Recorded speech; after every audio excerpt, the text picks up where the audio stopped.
I was at a meeting with a bunch of my buddies, and Henning came along, and he was telling us about all the good work he does, and I thought, oh, I want to give back to people. I grew up in an orphanage, so I threw out a $100 bill, and then I went home that night and I thought, anybody can give money, somebody's got to do the work.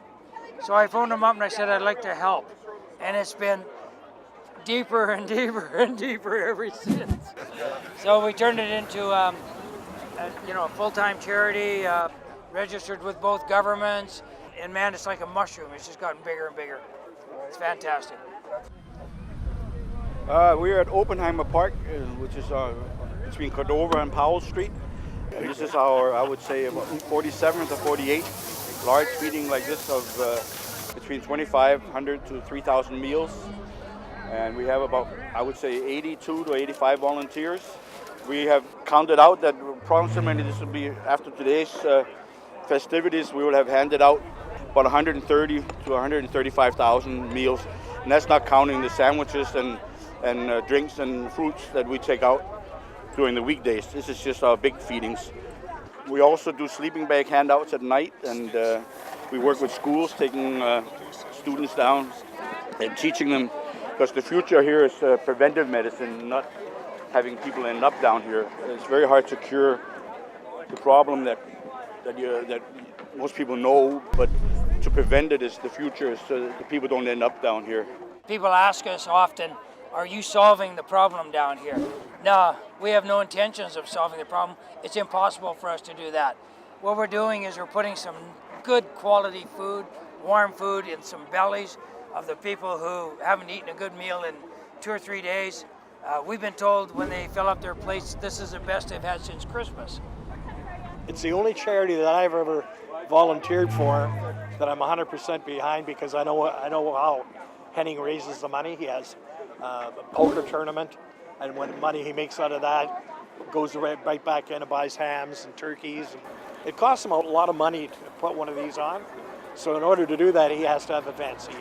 He goes to the flea markets and sells T-shirts and stuff donated by local people here in the garment industry, and he takes that down on a Sunday and sells T-shirts like for $2 and $3 to people. That's about all the money they got, and every dollar of that goes right back into the charity to buy more hams, more soft drinks, and the rest is up to us volunteers to help them. Everything is fresh. We buy it, or if anybody asks if they can bring something, I'll say bring bananas or pineapple. This brings them back to maybe a good memory when they used to have a good meal at home. We ask a lot of people when I work down here during the week, is anybody we can phone? So I try to get people back in contact with their family. We concentrate mostly on the younger crowd, because that's the ones that haven't got the roots in, and you can get them back home again. I find it really enjoyable. I know lots of these people, being like family friends, and it's really fun, even just talking to everybody. I actually have lots of friends interested, and my friends say that they want to do a lot more charity work, and I think it's really great.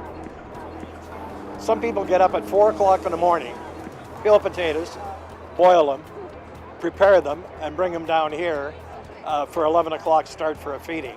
So this morning I prepared 100 pounds potatoes, 40 quarts of gravy. I take care of all the off-site stuff at a catering kitchen I work for out in the valley. And then I load it up in my truck, put it in proper containers, and bring it on in so it's hot food. We lose a lot of spoons. Please, bring your spoons. Bring your spoons. We need really big wooden spoons. Don't lose them. I mean, hopefully it's stuff they like. I know a lot of times I'm over barbecuing and we kind of overcook some of the hams, and they kind of burnt on the outside, and we put them out there and anyone's like, oh, can I get some of that burnt stuff there? It's like, you never know what someone's going to think is great and someone else is going to think, oh, that's not so great. So, You know, from the bottom of my heart, I want to say thank you to the volunteers. Without them, we couldn't make any of this happen, and we realize that. We both do, don't we? Yeah, darn right.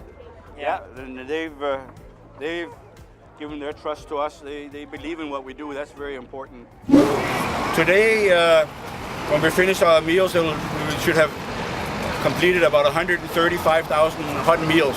So thank you very much. Without you guys' help, it wouldn't be possible. And also, we've given over 1 million items of clothing out over the last 15 years, actually, because in March, it was 15 years ago that we started. today was around 8,000 articles of clothing donated to us. People are like, they don't have any clean clothes, right? They live on the street. So, and why do we do it? Well, we do it out of the goodness of our heart, and we do it one more time. Go to our website, www.onemoretimecharity.com. Give out donation receipts to people that help us out financially, and they connect with us, and we connect back with them, and it becomes our family.